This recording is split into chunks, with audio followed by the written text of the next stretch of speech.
అందరికీ శనార్థి ఆడోళ్లకు మంగళారతి. ముందుగా ఏముంటాయి మనం ముచ్చట్ల నెత్తిరాతలు గీతలే కదా, చూడు రెడ్ లైన్స్. పోటీ పరీక్షలు అంటే తెలియకనే సీఎం అయిందట రేవంతాలు గారు. ముఖ్యమంత్రి గారిని గట్టిగానే అరుచుకుంటూ మాజీ మంత్రి కేటీఆర్ సారు. మాంకాల అమ్మవారి గుళ్ళె భవిష్యవాణి చెప్పింది మాతంగి స్వర్ణలత. ఈ ఏడాది తెలంగాణలో ఎట్లుండబోతుందో మొత్తం చెప్పింది కథ. తెలంగాణ రాష్ట్రంలో ఉత్తగబోతున్న నీళ్లను మలపాలని ఫైటింగు. సీతమ్మ సాగర్ ప్రాజెక్టు గురించి మంత్రులు మంచిగా పెట్టిండ్రు మీటింగు. సర్కార్ దవాఖానాల కొందరికి ఇప్పటికీ జరుగుతూనే ఉన్నది మోసము. దవాఖానాల మంత్రి దామోదర సారు ఆఫీసర్లతో అయ్యిండు సమావేశం. ఇంజనీరింగ్ విద్యార్థులు సీఎం క్షమాపణ చెప్పాలని పట్టిండ్రు పట్టు. రోడ్ల మీదకి వచ్చి రేవంతాలు సార్ నడుచుకుంటుండ్రు పొట్టు. మాజీ మంత్రి కేటీఆర్ సారు మల్లోపారి మరి ముఖ్యమంత్రి యనుమల రేవంతాల సార్ భాగవతం మొత్తం బయటపెట్టిండట. నల్లమల పులిబిడ్డనని చెప్పుకునే సీఎం సారు నల్లికుట్ల ఏషాలు మొత్తం చెప్పుకొచ్చిండట. అగో అన్నిగానం నల్లికుట్ల ఏషాలు ఏమున్నాయి, ఏం భాగవతం బయటపెట్టిండంటే ఈనుర్రి. అయ్యా కల్వకుంట్ల తారక రామారావు అలియాస్ కేటీఆర్ సారు ఇక సురువు చెయ్యండి. షై సర్కార్ల ఏలువాడి ఎలగబెడుతున్న సీఎం రేవంతాల సార్ భాగవతము. ఆయన ఇవాళ మాట్లాడుతున్నాడు చదువుకున్న వాళ్ళ గురించి. ఏం మాట్లాడతాడు? ఆయనకంట తెల్ల కాగితం మీద అంట పిల్లలకి రాయడం రాదంట. నేను అడుగుతున్నా రేవంత్ రెడ్డి గారు, నువ్వు నింపగలుగుతావా నీ ఎలక్షన్ ఫారం అఫిడవిట్? ఏ ఛాలెంజ్ కంటే ఆ ఛాలెంజ్కి నేను రెడీ. నీ ఎలక్షన్ అఫిడవిట్ నింపరా అయ్యా, నువ్వు చూస్తా నీకేం చదవచ్చో ఏమొచ్చో నేను కూడా చూస్తాను. పెద్ద మాటలు మాట్లాడుతున్నాడు. జీవితంలో ఒక పోటీ పరీక్ష రాసినావా? మన ఇంజనీరింగ్ చదువుకునే పిల్లలకు యుగురం లేదు, క్రిమినల్ వేస్ట్ అన్నాడు కదా. అందుకే కేటీఆర్ సారు సీఎం రేవంతాల సార్కు ఇప్పుడు గట్టిగానే సవాల్ ఇసిరాడు. ఆయనతో ముచ్చటి నుండి ఒక్క పోటీ పరీక్ష ఏదన్నా కాంపిటేటివ్ ఎగ్జామ్ పొరపాటున ఎప్పుడన్నా జీవితంలో ఒక ఇంటర్వ్యూకి అటెండ్ అయినావా? ఏం తెలుసు నీకు పిల్లల గురించి? మేము కష్టపడి చదువుకున్నా. నేను కూడా జీమాట్ రాసిన, జిఆర్ఈ రాసిన, జవహర్లాల్ నెహ్రూ యూనివర్సిటీ ఎంట్రన్స్ రాసిన, ఆల్ ఇండియా ఎంట్రన్స్లో సీటు సంపాదించి పూనాలో పోయి చదువుకున్నా, అమెరికాలో పోయి చదువుకున్నా. ఎంతసేపు ఏడుపులు తప్ప వేరే వాళ్ళ మీద. ఒక్క ఇంటర్వ్యూ అటెండ్ అయిన ముఖమా నీది? ఒక పోటీ పరీక్ష రాసిన ముఖమా? పోటీ పరీక్ష అంటే ఏంటిదో తెలియదు. జీవితంలో ఓ పరీక్ష రాసిన తెలివి లేదు కానీ నోటికి ఏమొస్తే అది చదువుకునే పిల్లలను అనేందుకు శాతనవుతుందా అనుకుంటా గట్టిగానే అనుకొచ్చిండు. ఇంకా ముచ్చట మొత్తం వినుండ్రి. ముఖ్యమంత్రి సార్కు సురుకులు గట్టిగానే అంటించిండు. ఒక అప్లికేషన్ రాసే తెలివి ఉందా? నకలు కొట్టి పాస్ అయినోడివి, గోడల మీద సున్నలు వేసుకుని బతికినోడివి. నీకే ఇంత ఉంటే మరి పిల్లలకి ఎంత ఉండాలా? ఇవాళ ఎవరయ్యా కట్టేది? ఇవాళ ముఖ్యమంత్రి గారు రయ్యమని తిరుగుతున్న ఫ్లైఓవర్లు కట్టింది ఎవరు? ఇంజనీర్లు కదా. హైదరాబాద్లో 42 ఫ్లైఓవర్లు కట్టింది ఎవరు? ముఖ్యమంత్రి కూర్చుంటున్న సచివాలయ భవనం కట్టింది ఎవరు? తెలంగాణ ఇంజనీర్లు కదా. ఇవాళ మీరు కదా. ఇప్పుడు ఈ నిమిషం మనం మాట్లాడుతున్న ఈ నిమిషంలో ఎల్లంపల్లి నుంచి పైకి రివర్స్ పంపింగ్ ద్వారా ఇవాళ నీళ్లు లిఫ్ట్ చేస్తూ ఉన్నాం ఎస్ఆర్ఎస్పికి. ఎవరు చేసింది? అది ఇంజనీర్లు కదా. ఆకుషిపాయి నెలకు రూపాయి అన్నట్టు మైకు బట్టి ఎచ్చులకు ఓవుడు ఉన్నది తప్పితే ఏమన్నా చదువుకున్నది ఉన్నదా అని గట్టిగానే సపరిచ్చిండు. ఒక ఇంజనీర్ల ముచ్చట్నే కాదు, అటు నర్సంపేట మాజీ ఎమ్మెల్యే పెద్దిసారు పానం పోయేందుకు కారణం కూడా కాంగ్రెస్ సర్కారే అన్నాడు. అది కూడా నుండి సుదర్శన్ రెడ్డి గారు నా దగ్గర కూడా వచ్చారు. ఇట్లా కేసులు పెట్టి మా వాళ్ళు నర్సంపేటలో ఉండే కొంతమంది వ్యాపారులను వేధిస్తున్నారు, వేధించి నా పేరు చెప్పమని చెప్పి పోలీసులు ఒత్తిడి పెడుతున్నారు. నాకు కూడా వచ్చి చెప్పుకున్నారు. నేను కూడా ఒకరిద్దరు చెప్పాను, లాయర్లకు చెప్పి చూడండి కేసు ఏదైనా ఉంటే మనం న్యాయస్థానాల ద్వారా మనం రిలీఫ్ తీసుకుందామని చెప్పాను. సుదర్శన్ రెడ్డి గారు ఒత్తిడిలో ఉన్నమాట వాస్తవం, ప్రభుత్వం ఒత్తిడి చేసిన మాట వాస్తవం. కొంతమంది ప్రభుత్వంలో ఉన్న వెధవలు ఆయన చేస్తున్న దాడిని విమర్శలను తట్టుకోలేక. అయ్యా కేటీఆర్ సారు మరి పెద్ద సుదర్శన్ రెడ్డి సార్ను షై సర్కారు పగబట్టేంత పని ఏం చేసిండు? ఎందుకు కాంగ్రెస్ సర్కారే ఆయన సావుకు కారణమైంది? ఆ ముచ్చట కూడా చెప్పుర్రి. ఇదే సీట్లో కూర్చుని సుదర్శన్ రెడ్డి గారు ఇదే భవన్ నుంచి సివిల్ సప్లై స్కామ్ని బయటపెట్టాడు. ఇదే సీట్లో కూర్చుని విద్యాశాఖలో జరిగిన బంకర్ బెడ్స్ కుంభకోణాన్ని బయటపెట్టాడు. బయటపెట్టడంతో ఆగలేదు మా సుదర్శన్ రెడ్డి. అవన్నీ తీసుకెళ్ళి ఆ మొత్తం కాగితాలు ఆధారాలు తీసుకెళ్ళి ఈడీ ఆఫీస్ పోయాడు, అక్కడిచ్చాడు. తర్వాత సుప్రీంకోర్టుకు పోయాడు. బాధాకరం ఎక్కడ అంటే శ్రీనివాస్, సుదర్శన్ రెడ్డి గారు చనిపోయిన మర్నాడు సుప్రీంకోర్టు నుంచి మాకు కొంత రిలీఫ్ వచ్చింది, ఒక గైడెన్స్ కూడా వచ్చింది. మళ్ళీ సర్కారు ఏలుబడిలోకి వచ్చినాక సాటుగా చేస్తున్న అక్రమాలు మొత్తం పెద్ద సుదర్శన్ రెడ్డి సారు బయట పెట్టినందుకే పగబట్టి మరీ తిప్పలు పెట్టిండ్రట. అందుకే మనసు మొత్తం సెంచరీలిందట. సారు పానమే పోయేంత పని అయిందట. అయ్యా ముఖ్యమంత్రి యనుమల రేవంతాలు సారు మార్పు కావాలి, కాంగ్రెస్ రావాలని ఆశపడ్డ పబ్లిక్ నోట్లే పాసుపడ్డంత పని చేస్తుండ్రు అనుకుంటే కొనాగరికి ప్రతిపక్షం లీడర్ల పానాలు కూడా తీస్తుర్రా? మీ కాంగ్రెస్ సర్కారు వచ్చినాక పబ్లిక్ బతుకులు ఏమన్నా మారినాయంటే మారింది ఏం లేదు. అన్నదాతల అరిగోసలు పడుతుర్రు. ఇందిరామ రాజ్యం అంటే ఇబ్బందుల రాజ్యం అని అర్థం కాకపాయని అమ్మలక్కలు కూడా రందిపడుతుర్రు. మీకు మీ షై సర్కారుకు ఎగురమే ఉంటే ఫ్యూచర్ సిటీ అనుకుంటా పొద్దుగడుపుడు కాదు, ఎన్నికల ముంగట ప్రజలకిస్తామని చెప్పిన పథకాలను కొలాయించే పని పెట్టుకోని సారు ఎందుకీ పంచాదులు అంటుర్రు ఏ ముచ్చటిన్నోళ్ళు. సికింద్రాబాద్ ఉజ్జయిని మహంకాళి అమ్మవారి గుళ్ళే రంగం జరిగింది. మాతంగి స్వర్ణలతమ్మ భవిష్యవాణి చెప్పిందట. మరి ఈ ఏడాది వానలు మంచిగా పడతాయా? పాడి పంట గొడ్డు గోద అంతా మంచిగానే ఉంటుందా? మలి సర్కారు మీద అమ్మవారికి ఏమన్నా అలక ఉన్నదా అంటే అన్నీ అరుచుకుందాం పని. 2 మాసాలు అయిపోయింది, 2 వర్షాలు కూడా అయిపోయింది. నా విగ్రహ ప్రతిష్ట చేస్తానని మాట తీసుకుంటున్నారు కానీ మీరు మాత్రం చెయ్యట్లేరు. మీరు కానీ నా ఆగ్రహానికి మీరు గురి అవుతున్నారు. ఇప్పుడు మాత్రం నేను మీ మాట ప్రకారమే నేను 7 ఏళ్ళు నేను సంతోషంగా ఆనందంగా సరిపెట్టుకుంటున్నాను. ఇనరా ఏమంటుందో ఇంకా మస్తుగానే అన్నది మొత్తం ముచ్చటి నుండి. నా బాల బచ్చలందరినీ నేను ఏ ఆపద వచ్చినా నేను కాపాడుతున్నా. నేను ఏ ప్రమాదాలు వచ్చినా కానీ కాపాడుతున్నా. నేను మీరు మాత్రం నా మాటకు మాత్రం ఆచరించట్లేరు. నేను అది మాత్రం మీరు నాకు ఆ గ్రహానికి ఇస్తుంది. అమ్మవారి విగ్రహం 6 నెలలనే పెడతామని అంటిరి. ఇప్పటికి పెట్టకపోతిరని గట్టిగానే గరానికి వచ్చింది ఆ ముచ్చట గుడి నుండి. ఆచరించకపోవడం అనేది ఏం లేదు తల్లి. ఎసురుబాటు లేక ప్రతిష్ట చేయలేకపోతున్నామే తప్ప చేయకూడదనేది ఇట్లా కాదు తల్లి. ఒకళ్ళు ఇద్దరు అడ్డుపుల్ల వేసినందువల్ల ప్రతిష్ట ఆగిపోయింది. ఎవరు అడ్డుపుల్ల వేసినా గాని తొలగించేదాన్ని నేను ఇంకా మాత్రం నేను ఊరుకోను. నేను ఎవ్వరు అడ్డొచ్చినా నేను వాళ్ళను మాత్రం తీసుకుపోయేదే కానీ వాళ్ళకు నేను చుక్కలు చూపిస్తాను. ఇంకా మాత్రం నేను మాత్రం ఊరుకోను బాలక. అట్లనే ఈ తేప వానలు మంచిగానే పడతాయా? పాడి పంట గొడ్డు గోద సక్క ఉంటాయా అని అయ్యవారు అడిగేసరికి ఇట్లా అనుకొచ్చింది యూనుర్రి. పాడి పంటలేగా దానికి సమానంగా ఉన్నది బాలకు. గత ఏడు చెప్పినట్టు ఈ ఏడు కూడా మీకు వర్షాలు మాత్రం కుంభ వర్షాలు ఉన్నాయి. జనాలు మట్టుకు జాగ్రత్తగా ఉండాలి. కొట్టుకుపోయే ప్రమాదం కూడా ఉన్నది. అగ్ని ప్రమాదాలు ఉన్నాయి. కుంభ వర్షాలు 7 కాదు, ఈ 7 భారీగా ఉన్నాయి. జనాలు మట్టుకు సగానికి సగం కొట్టుకుపోతూనే ఉంటారు. వాళ్ళకు ప్రాణ నష్టం కూడా జరుగుతుంది. వానలు బాగానే పడతాయట, వరదలు కూడా వచ్చేటట్టు ఉన్నాయి. పబ్లిక్ అంతా పైలంగా ఉండాలన్నది. కానీ చేయి సర్కారు వచ్చిన కాడ నుంచి ఇటు ప్రజలే కాదట అమ్మవారు కూడా కోపంగానే ఉన్నట్టున్నది కదా. దేవుళ్ళ మీద రేవంత్ సారు ఒట్లు తిన్నందుకే అట్లా ఆగ్రహంగా ఉన్నదా అంటుర్రు ఏ ముచ్చటిన్నోళ్ళు. భద్రాద్రి కొత్తగూడెం జిల్లా దుమ్ముగూడెం కాడ గోదావరి నది మీద కడుతున్న బ్యారేజీ, current station, Seethamma Sagar project పనులు ఎడదాకా వచ్చినాయి. ఏం కాతా అని మంత్రులంతా కలిసి అరుచుకునేందుకు మీటింగ్ పెట్టిర్రు.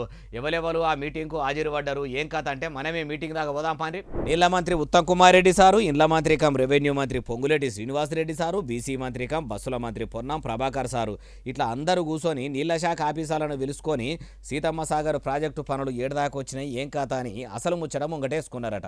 ఆఫీసర్లు ఎగురంతో పనులు ముంగటేసుకునే కాదు అన్న యాళ్లకు బిరబిరా అయిపోవాలని చెప్పిర్రట. శానేళ్లకోలే ఖమ్మం జిల్లా రైతులు అంతా కూడా కళ్ళు కాయలు కాసేటట్టు పిట్టకు పెట్టుకొని ఎదురు చూస్తుర్రు. కాబట్టి పనులు పరుగులు పెట్టించి అనుకున్న యాళ్లకు ప్రాజెక్టును పూర్తి చేయాలన్నారు. ఈ ప్రాజెక్టు మొత్తం పూర్తయితే ఖమ్మం, కొత్తగూడెం, భద్రాద్రి జిల్లాల్లో కూడా సాగునీళ్లకు తిప్పలుండదట. అయ్యా చేయి సర్కారు మంత్రులారా, ఇప్పుడు ఎగురంతోనే సీతమ్మ సాగర్ ప్రాజెక్టు పనులు బిరబిర చేయాలని మంచిగానే అంటుర్రు, చేయవలసిందే కూడా. కానీ గోదావరి నదిలో వరద మొత్తం పోతుంటే కాళేశ్వరం ప్రాజెక్టు కాడున్న మోటార్లను ఆన్ చేసి వెంటనే నీళ్లను మొత్తం పంపు చేసుకుంటా పైకి పంపాలని కారుపార్టీ లీడర్లు చెవులు కోసిన మేకలోనే మొత్తుకుంటుంటే సీతమ్మ సాగర్ ప్రాజెక్టు పనుల గురించి మాట్లాడబడితే ఇదెక్కడి కథ అంటుర్రు ఈ ముచ్చటిన్నోళ్ళు. సహకార మంత్రి దామోదర రాజనరసింహ సారు దినం ఓ జిల్లా ఆసుపత్రిలో పెబ్బలను పిలుచుకొని హాస్పిటళ్లల్లో పనితీరు మీద మీటింగ్ పెడుతుండు కదా. ఇప్పుడు నిజామాబాద్ జిల్లాలోన సర్కారు దవాఖానలలో సౌలతులు ఎట్లున్నాయి ఏం కథ అని అరుచుకున్నాడట.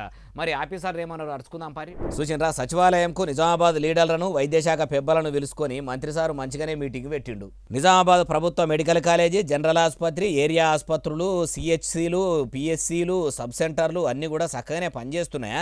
పానం బాగలేకపోయిన రోగులకు పరీక్షలు చేసుకుంటా డాక్టర్లు కూడా చక్కగానే చూస్తుర్రా అని అరుచుకున్నాడట. ప్రతి జిల్లాలో కూడా సర్కారు దవాఖాన్ల సౌలతులు చక్కగా ఉండుడే కాదు, సేవలు కూడా అందేటట్టు పనిచేయాలని చెప్పిండట.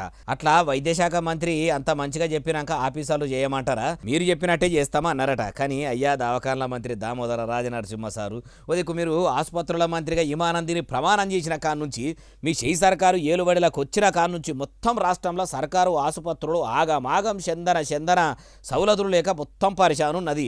చాలా దవాఖాన్లలో మందులు ఉంటే డాక్టర్లు ఉంటలేరు, డాక్టర్లు ఉంటే మందులు ఉంటలేవు. కొన్ని జాగల్లో కాలం చెల్లిన మందులే వాడుతుర్రట. ఎట్లాగో మీటింగ్ పెట్టి అరుచుకున్నారు కాబట్టి ఇప్పుడన్న యుగురంతో సర్కారు ఆసుపత్రుల్లో సౌలతులు చక్కదనం చేసే పని పెట్టుకొని అంటుర్రు ఏ ముచ్చటిన్నోళ్ళు. మళ్ళీ ముఖ్యమంత్రి యనుమల రేవంతాల సార్ ఏం చేయాలంటే వెంటనే తప్పైందని 2 చేతులతోనే పబ్బది బట్టి మళ్ళీ తేప ఇటువంటి అడ్డమైన మాటలు మాట్లాడా నన్ను క్షమించాలని వెంటనే రాష్ట్రంలో ఇంజనీరింగ్ చదివిన విద్యార్థులకు క్షమాపణ చెప్పాలన్నట. అట్లా సారీ చెప్పాలని ఎవరన్నారే బాలన్న అంటే ఇగో ఈయనుండ్రి. విశ్వనగరం అవుతుందంటే హైదరాబాద్కు ఉన్నటువంటి డెమోగ్రఫీ, జాగ్రఫీతో పాటు హైదరాబాద్లో ఉన్నటువంటి తెలంగాణ రాష్ట్రంలో ఉన్నటువంటి మానవ వనరులు కూడా ఈక్వల్గా కాంట్రిబ్యూషన్ చేసినాయి. అట్లాంటి మన హ్యూమన్ రిసోర్సెస్ని ఈరోజు ఇంత డిగ్రేడ్ చేసి ముఖ్యమంత్రి హోదాలో ఉన్నటువంటి రేవంత్ రెడ్డి గారు మాట్లాడడాన్ని అందరం కూడా తీవ్రంగా ఖండిస్తూ ఉన్నాము. ఇనరా గ్రాడ్యుయేట్లు మొత్తం రోడ్ల మీదకి వచ్చి సీఎం రేవంతాల సారు వెంటనే తప్పైందని ఒప్పుకోవాలి, క్షమాపణ కోరాలని పెద్ద ఎత్తున పోరాటం చేస్తున్నారు కదా, ఇంకా మస్తుగానే అన్నాడు మొత్తం ముచ్చటి నుండి. తెలంగాణ ఇంజనీరింగ్ విద్యార్థులను క్రిమినల్ వేస్ట్ అని అంటున్నటువంటి వాళ్ళు ఎవరైనా సరే క్రిమినల్ మెటీరియల్తో సమానమని చెప్పి ఇలా మేమందరం కూడా భావిస్తూ ఉన్నాం. అయ్యా ముఖ్యమంత్రి సారు గాలికి పోయే కంపను తెచ్చుకొని కావాలనే ఏడనో తలిగించుకున్నట్టు ఏంది ఈ పంచాది? ఉదికు మీ చేయి సర్కారుకు మీకు దినాం కారు పార్టీ లీడర్లు పెడుతున్న సురుకులు సరిపోతలేవా? దినాం మైకు బట్టి మీటింగుల పొంట ఆ కారు పార్టీ లీడర్లను, కమలం పువ్వు పార్టీ లీడర్లను అన్నట్టు చదువుకునే పిల్లలను కూడా అంటే ఎవలుకుంటారు? అయినా మీ మలి సర్కారు ఏలుబడిలకు వచ్చినాక తెలంగాణ అంతా తెర్రు అవుతుంది, రాష్ట్రం అంతా చందన ఉన్నది, పాలన ఏం చక్కదనం లేదని పబ్లిక్ కూడా పరిశాన్లు ఉన్నారు. వాళ్ళ బాధలు వాపవలసింది పోయి ఉన్న పంచాదులు చాలయ్య అన్నట్టు ఇదో ఏగిలం ముంగటేసుకున్నారు.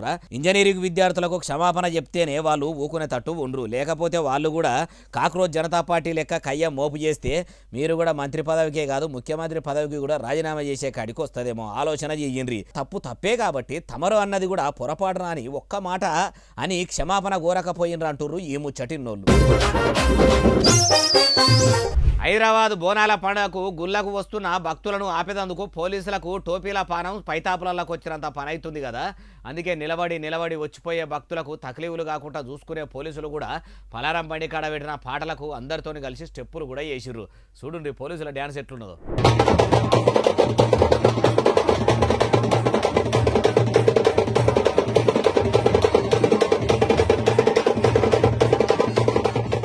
వరేవా ఏమన్నా డ్యాన్స్ చేస్తుర్రా? పాటకు తగ్గట్టు కాలు కదుపుకుంటా కాకి బట్టలు వేసుకొని మామూలుగా డ్యాన్స్ చేస్తలేరు కదా.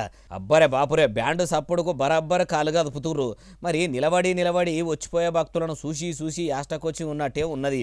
ఇట్లా బ్యాండ్ సప్పుడు వినిపియంగానే పోలీసులకు కూడా పూనకం వచ్చినట్టే ఉన్నది కదా. పొట్టు మంచిగానే ఎగిరి దుంకిర్రు. అయ్యా పోలీసులారా, మీరు డ్యాన్సులు బాగానే చేస్తుర్రు కానీ సికింద్రాబాద్ ఉజ్జయిని మహంకాళి అమ్మవారి గుడికి బోనాలు తెచ్చిన జోగినీలను గుళ్ళెకు రానియకుండా తిప్పలు పెట్టినరని చాలా మందే అలిగిపోయారు. చాలా జాగాల్లో ఏర్పాట్లు కూడా చక్కగా చేయలేదని భక్తులు కూడా బాగానే తిప్పలు పడ్డారు. మరి ఏర్పాట్లు కూడా చక్కగా చేసి వచ్చిపోయే భక్తులకు కూడా మీరు సాయం చేస్తే ఇంకా మంచిగుండు. మీ లెక్క ఆ భక్తులు కూడా మురిపెంగా డ్యాన్సులు చేసేటోళ్ళు కదా. ఈ తేప ఎట్లాగో ఒడిచిపోయింది కానీ మళ్ళొచ్చే తేపకు ఇట్లా తకలీవులు కాకుండా చూడుండ్రి అంటుర్రు ఈ ముచ్చటిన్నోళ్ళు. రాష్ట్రంలో సర్కారు బడులల్లో సర్కారు పెట్టే ఒంటిపూట బువ్వదిని పిల్లలకు ఫుడ్ పాయిజన్ కేసులు పుట్ల కొద్ది అవుతున్నట్టే ఉన్నాయి కదా. అగో ఫుడ్ పాయిజన్ కేసులు అనేటివి కాకుండా మొత్తం కిచెన్లో ఆలతే మార్చేసినాము, ఏర్పాట్లు గట్టిగా చేస్తున్నామని మొన్ననే ఉప ముఖ్యమంత్రి బట్టి సార్ కూడా చెప్పే కదా. అంటే ఇగో చూడుర్రి.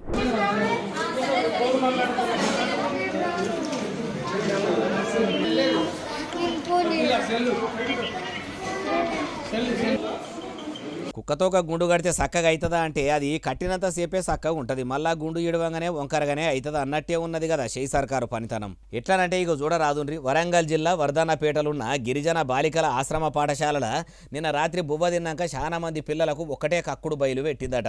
అందుకే వెంటనే 25 మంది విద్యార్థులను తీసుకొని దగ్గరలున్న వర్ధన్నపేట సర్కార్ ఆసుపత్రికి తీసుకపోతే వెంటనే చూసిన డాక్టర్లు ఫుడ్ పాయిజన్ అయ్యిందని ఇట్లా బెడ్ల మీద వండుకోబెట్టి గ్లూకోసులు పెట్టిర్రు.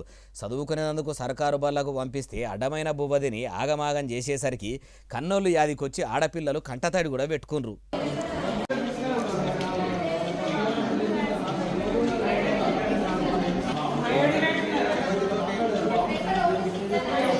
ముచ్చట తెలిసినాక అయ్యవ్వలు కూడా ఎంత పని అయిపోయాని బిడ్డలకు పానం ఎట్లున్నదో అని ఇట్లా బిరానా దవాఖానకు వచ్చి చూసిర్రు. అటు ఆఫీసర్లు కూడా వచ్చి పిల్లల పానాలు ఎట్లున్నాయని అరుచుకున్రు. అయ్యా ముఖ్యమంత్రి కం చదువుల మంత్రి యనుమల రేవంతాలు సారు, చెప్పమంటే మా షెయి సర్కారు బడి పిల్లలకు బాధ్యతతోనే పైకం ఖర్చు చేస్తున్నది. దేశంలో ఏ రాష్ట్రంలో కూడా ఏ సర్కారు పెట్టనట్టు సర్కారు బడుల్లా పిల్లలకు బ్రేక్ఫాస్ట్ స్కీమ్ పెట్టి నాస్తా పెట్టిస్తున్నాము, పగటిలి సన్నబియ్యంతో బువ్వ పెడుతున్నామని ఈతలక అంటిరి. కానీ ఓ దిక్కు మీ షెయి సర్కారు ఏలుబడిలకు వచ్చిన కాడ నుంచి మీ సర్కారు పెట్టే ఒంటిపూట బువ్వదిని చదువుకునే పిల్లలు అంతా దావకాన్ల పాలయ్య అవస్థలు పడుతుర్రు. మీరేమో మంత్రుల ఇళ్ళ పేరంటాలకు పోయి సుక్క ముక్క పంచభక్ష పరమాణాలు తినబడుతురి. కానీ చూసిర్రా, వరంగల్ జిల్లా వర్ధన్నపేట గిరిజన బాలికల ఆశ్రమ పాఠశాలల పిల్లలైతే బువ్వదిని ఆసుపత్రుల అవస్థలు పడుతుర్రు. మనమనికి మంచిగా పూరీలు దేవి పెట్టుడు కాదు సారు, మీ కాంగ్రెస్ లీడర్లకు ఓట్లేసిన పబ్లిక్ పిల్లలకు కూడా మీరు పెట్టినంత మంచి తిండి కాకుండా వాళ్ళ ఇళ్ళ వాళ్ళ అయ్యవ్వలు పెట్టినట్టు పెడితే చాలు, ఇప్పటికైనా మించిపోయింది లేదు. బువ్వ మంచిగా పెట్టి బుద్ధిమంతులు అనిపించుకోరు అంటుర్రు ఏ ముచ్చటిన్నోళ్ళు. హైడ్రా కమిషనర్ రంగనాథ్ సారు షేక్పేటలున్న ఓ నాలాను చూసి అందుకు పోయిండట. అగోదికు హైకోర్టు రంగనాథ్ సార్ను నౌకర్లకెళ్ళి వీకేయాలని అంటుంటే ఇప్పుడు నాలాలు చూసేందుకు పోయిండా. కోర్టు చెప్పినా కూడా మళ్ళీ సర్కారు న్యాయస్థానం మాటను లెక్క చేయలేదా అంటే చూడుండ్రిగో. చూసినరా, షేక్పేటలున్న అకింషా విరాట్ నగర్ల చెత్తతోని నాలా మొత్తం పేరకపోయిందట. అందుకే ఆ కాలనీలున్న అంతా ప్లాస్టిక్ కవర్లు బాటిళ్లతోని ఎక్కడికక్కడ మూసుకపోయింది. వెంటనే ఆఫీసర్లు పని కట్టుకొని మరీ నాలాను సాపు చేసే పని పెట్టుకోవాలని ఆర్డర్ వేసిండట. అయ్యా హైడ్రా పేపర్ రంగనాథ్ సారు, హైదరాబాద్ పట్టణంలో ఉన్న నాలాలను మొత్తం సాపు చేసే పని పెట్టుకుండ్రు, మంచిగానే ఉన్నది. వానలు జర పెద్దగా పడితే పట్టణంలో రోడ్లు మొత్తం చెరువులు కుంటల లెక్క తయారవుతున్నాయి. వాడకట్టాలకు మొత్తం నీళ్లు వచ్చి వరదలతోని తిప్పలవుతున్నది. ఆ తిప్పలు తప్పాలంటే మొదలు నాలాల్లో ఉన్న చెత్త చెదార మొత్తం బయటపడాలి. కాబట్టి ఇగురంతో పట్టణంలో ఉన్న కుంటలను చెరువులను సాపు చేసే పని పెట్టుకోర్రి. కామన్ పబ్లిక్ను చూస్తే మీకు ఏమనిపిస్తున్నదో కానీ పని కట్టుకొని పోయి వాళ్ళు నిల్వనీడ చేసుకున్న ఇండ్లను కట్టుకున్న ఇండ్లను మొత్తం ఏడి కాడికి కూలగొట్టి తిప్పలు పెడుతుంటారు. వానకాలం వచ్చి ఇన్ని దినాలు అవుతున్నా ఎందుకు మీ వాళ్ళు ఇసొంటి గట్టిగా పట్టించుకోరు, ఇసొంటి నాలాలు ఎందుకో సాపు చేస్తలేరు అంటారు ఈ ముచ్చటిన్నోళ్ళు. ఖమ్మం జిల్లాల సర్కారు టీచర్గా నౌకరీ చేసుకుంటా ఇన్స్టాగ్రామ్లో రీల్స్ చేసిందని బుక్యా గౌతమ్ అనే టీచర్ను సస్పెండ్ చేసిర్రు. యాదికుందా? అగో ఆమె ఇప్పుడు టీచర్ అమ్మ నౌకరికి రాజీనామా చేసిందట. సస్పెండ్ అయినాక 6 నెలలకు కొలువులో చేరి పిల్లలకు పాఠాలు కూడా చెప్తుందని అంటుంటే ఎందుకు రాజీనామా చేసిందంటారా? ఇక చెప్తా పండి. ఇది నా రిజిగ్నేషన్ లెటర్. రిజైన్ చేసేసాను జాబ్కి. సో నా రిజిగ్నేషన్కి సంబంధించినటువంటి రీజన్స్ ఏవైతే ఉన్నాయో ప్రతిదీ కూడా నేను షేర్ చేసుకోవాలనుకుంటున్నాను. ఎందుకంటే ప్రతిదీ మీతో నేను షేర్ చేసుకుంటాను. ఆ విషయం మీకు బాగా తెలుసు. చాలా కష్టపడ్డాను ఉద్యోగం కోసం. ఒక పేదరికంలో పుట్టిన బిడ్డగా, ఒక గిరిజన బిడ్డగా చాలా కష్టపడ్డాను. నా భర్త సపోర్ట్ తోటి ఈ జాబ్ సంపాదించాను. ఈయనరా సర్కారు టీచర్గా పనిచేసిన బుక్యా గౌతమి మేడం ఏమంటుందో మరి ఇప్పుడు రీల్స్ చేసేందుకు ఇట్లా నౌకరీ ఇడిచిపెట్టుకున్నదా అంటే ఏమో మరి ఆమెనే చెప్తుంది మొత్తం ముచ్చటి నుండి. పేద పిల్లలకి సహాయం చేయాలని కష్టపడి ఉద్యోగం సంపాదించా. నేను కష్టపడే టీచర్ని. ఎప్పుడు కూడా క్లాస్ రూమ్లో నేను అసలు ఎప్పుడు కూడా ఫోన్ యూజ్ చేయలేదు, మిస్యూజ్ చేయలేదు. నా ఆనందం కోసం ఇంట్లో చేసుకున్నాను రీల్స్. కానీ నా మీద ఈ సమాజం ఎన్ని ట్రోలింగ్స్ వేసిందో. బడిలా ఒక్కనాడు కూడా వీడియోలు తీసుకోలేదు, రీల్స్ చేసింది లేదు. కానీ ఇంటికాడ నాకు నచ్చినట్టు రీల్స్ చేసుకుంటే ఈ పాడు సమాజం మొత్తం నన్ను నిందల పాలు చేస్తుందని కనలీలు పెట్టుకుంది. మరి ఇంత తిప్పలు పడుతుంటే ఆఫీసర్లను కలిసి అడగలేదా అంటే ఆ ముచ్చట కూడా ఈనుండ్రి గౌతమి మేడమే చెప్తుంది. కనీసం అధికారులను కలవడానికి నేను ఎన్నిసార్లు వెళ్ళానో చెప్పులు అరిగిపోయేలాగా. ఒక్కసారి కూడా నాకు డిఓ మేడం గారు అవకాశం ఇవ్వలే అపాయింట్మెంట్ కలవడానికి. రోజంతా వెయిట్ చేయించారు, నాకు అవకాశం ఇవ్వలేదు. ఎందుకంటే తప్పు చేశాను కాబట్టిగా, నేను శిక్ష అనుభవించాలి కాబట్టి 6 నెలలు వాళ్ళు శిక్షించినట్టుగా నేను శిక్ష తీసుకున్నా. మీరన్నట్టే అనుకుంటే ఇప్పుడు ఎందుకు నౌకరికి రాజీనామా చేస్తున్నారు మేడము? శిక్ష తీసుకున్నా. ఎందుకంటే తెలుసో తెలియక చేశాను తప్పులు అందరూ చేస్తారండి, ఎవరు చేయట్లేదండి. ఒక గిరిజన బిడ్డని, నాకు అవగాహన లేదు, నేను చేసా తప్పు ఒప్పుకున్నా కూడా బయటకు వచ్చి చెప్పిన నేను. అయినా కూడా పెద్ద పెద్ద తప్పులు చేసిన వాళ్ళందరినీ కూడా తొందరగా జాబ్లో తీసుకున్నారు. నన్ను 6 నెలలు ఉంచారండి, నా బిడ్డలకి దూరం చేశారు. స్కూల్ పిల్లలు ఫోన్లు చేసి ఏడ్చారు తెలుసా. ఇన్నరా కావాలనే చదువుల శాఖ పెద్ద ఆఫీసర్లు డిఈఓ కూడా చాలా తిప్పలు పెట్టిరట. ఏమో పోన్రి ఏమంట ఆ రీల్స్ చేసుడు వచ్చిందో ఇట్లా చాలా మందికే పరిశాను పట్టుకుంది అంటుర్రు ఈ ముచ్చటిన్నోళ్ళు. మొన్నటిదాకా ఇంట్లో కాలు బయట పెట్టకుండా ఒకటే ముసురు అందుకున్నది కదా, 2 దినాలు జర్రా గెరివిచ్చింది. ఏమన్నా పనులుంటే చేసుకుందామని అనుకుంటుంటే ఇప్పుడు మళ్ళా మొగులు మెత్తవాడి ఆడాడా బుడబుడ్డ డల్లులు పడుతున్నాయట. ఏడేడ వానలున్నాయో ఎప్పటిదాకా ఉన్నాయో అరుచుకుందాం పండ్రి. పొద్దంతా ఎండ గట్టిగానే కొట్టింది కానీ పొద్దున్న జాములనే జర మొగులు మెత్తవాడి మొత్తం వానడల్లులు గట్టిగానే పడ్డాయి. హైదరాబాద్ పట్టణంలో అయితే తిరుమలగిరి, సికింద్రాబాదు అంతా కూడా వాన గట్టిగానే పడ్డది. అటు పల్లెల పొంట కూడా కొన్ని జాగాల్లో వానడల్లులు మంచిగానే పడ్డాయి.